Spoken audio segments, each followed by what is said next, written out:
दोस्तों, आज के समय में जब सब कुछ इतनी तेजी से भाग रहा है, तो इस भाग दौड़ भरी जिंदगी में सुकून के 4 पल बांटती हुई शराब, या अंग्रेजी में कहें तो ज्यादातर व्हिस्की, इंसानों की जिंदगी में करीब करीब अमृत का ही रोल अदा करने लगी है। थकी हुई जिंदगी में आराम के वास्ते, या कह लें कि स्ट्रेस को रिलीज करने के लिए, लोग 30 ml हल्की भूरी व्हिस्की को शीशे के ग्लास में पलटकर उसमें आवश्यकता अनुसार पानी और सोडा मिलाने के बाद कूल बनने के लिए 4 आइस क्यूब डालते हैं और बड़ी ईमानदारी के साथ एक एक घूंट में तोड़कर पी जाते हैं। लेकिन अब जरा सोचिए, कितने सुकून को इंसानों तक पहुंचाने वाली है विस्की आखिर बनाई कैसे जाती है, और कितना मुश्किल होता है फैक्ट्री में विस्की बनाना। आज के इस वीडियो में हम आपको यही बताने वाले हैं।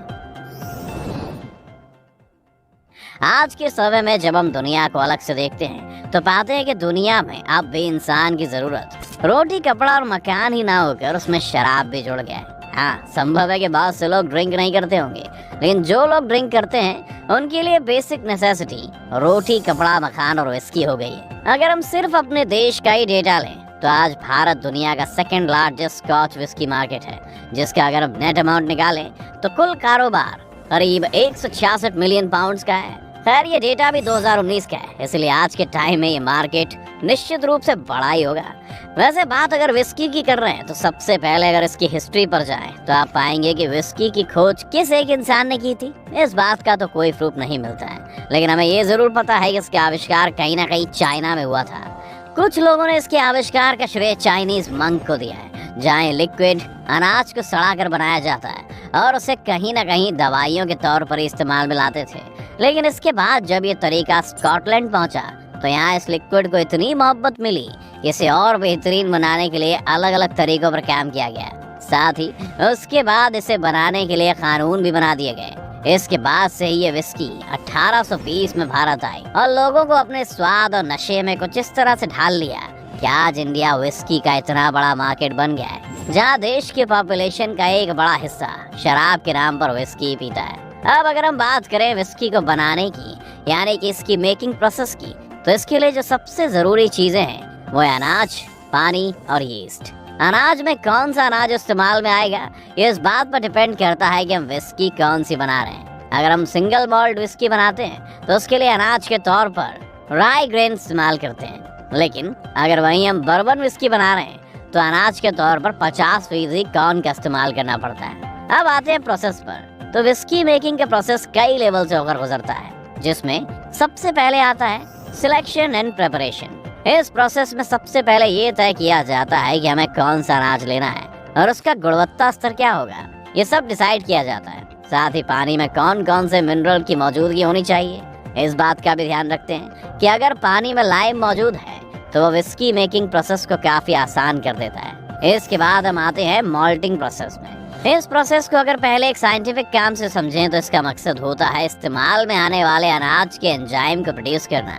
क्योंकि ये वही एंजाइम होते हैं जो अनाज में मौजूद स्टार्च को सेल्यूलोज शुगर में बदलते हैं। इसके लिए सबसे पहले अनाज को पानी में एक बार भिगो लेते हैं। वजह सिर्फ ये कि उसे फिर दोबारा भिगो सकें। 2 बार भिगोने के बाद इसको फिर से फैलाकर सुखाने के लिए छोड़ दिया जाता है। ऐसा करने से ही एंजाइम प्रोड्यूस होना शुरू होता है। अनाज को सुखाने और उसमें स्मोकी टेस्ट लाने के लिए उसे कोयले के धुएं में सुखाते हैं, और इस बात का ध्यान रखते हैं कि कमरे का टेम्परेचर 70 डिग्री से ज्यादा नहीं होना चाहिए।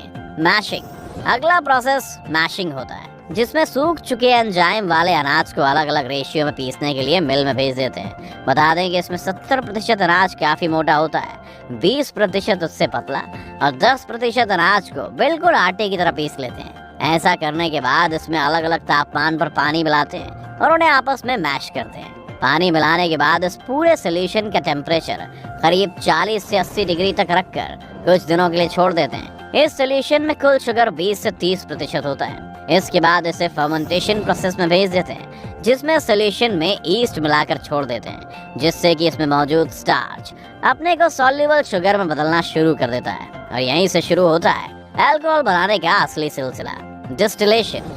अब फर्मेंटेट हो चुके लिक्विड को अलग करके निकाल लेते हैं और फिर तैयार हो जाता है एक तरह का रॉ अल्कोहल, जिसे अगर बिना डिस्टिलेशन के इस्तेमाल में लाया गया, तो ये सिर्फ जहर का काम करता है, क्योंकि इसमें जरूरी एथेनॉल के अतिरिक्त जानलेवा मेथनॉल भी मौजूद होता है। इसीलिए अब इस जहर से विस्की या कह लें कि इथेनॉल को निकालने के लिए इस लिक्विड को कॉपर के बड़े बड़े कंटेनर में भरकर रखते हैं। चूंकि इथेनॉल 70 से 80 डिग्री पर ही इवेपोरेट होना शुरू हो जाती है और भाप बनकर ऊपर उठने लगती है, इसीलिए इसे इस टेम्परेचर पर गर्म करते हैं। फिर जैसे ही इथेनॉल भाप बनकर ऊपर उठती है, उसे एक पाइप के माध्यम से दूसरे कंटेनर में भेजते हैं, जहाँ इसे ठंडी हवा से होकर गुजारते हैं, जिससे कि इथेनॉल ठंडा होकर लिक्विड का फॉर्म ले लेती है। और इस तरह से जो लिक्विड बाद में हमें मिलता है, हम उसमें चेक करते हैं कि अल्कोहल सिर्फ 40 से 60% ही हो।